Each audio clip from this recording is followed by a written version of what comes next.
Sumunod, sino po ang mga miyembro ng small committee at paano sila pinili?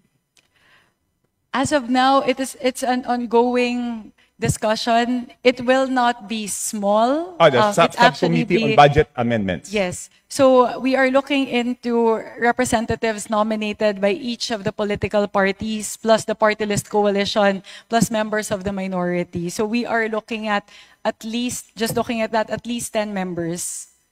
So discussions are still ongoing, so I'm unable to say definitively how many the members are and who the members are. So sinabi niyo po, political parties, majority, minority.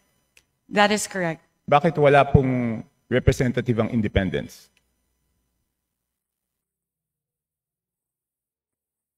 Hindi pa po kami dapat tumingin din sa budget? That could be considered. Thank you very much for pointing that out, Representative Shanko. So is it a affirmative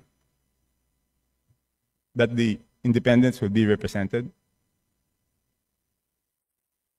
Madam Chair, point of order, Madam Chair.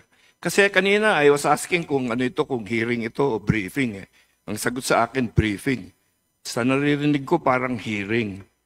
Because we are now discussing, things that are properly discussed in the committee itself. So, with apologies to my friend Congressman Chanco, baka maybe that can be discussed in a formal APRO meeting kasi we have our resource persons here that probably are wondering why they are listening to all of this. And so that also the briefing can proceed, Your Honor. Yes, to my friend, of course, the respected Honorable Puno. But on Wednesday, we will ask them how they spent their funds. So I think we also should know whether they were deducted funds or added funds before we ask them how they... Di ba po parang pag kahit bata, pag humingi ng allowance, bago humingi ng bagong allowance, titignan muna kung paano ginastos, di ba? So, and I'm winding up. Tech Puno, Congressman Puno. No, I am not unhappy with the questions. In fact, some of them are my own questions also. I was just observing that the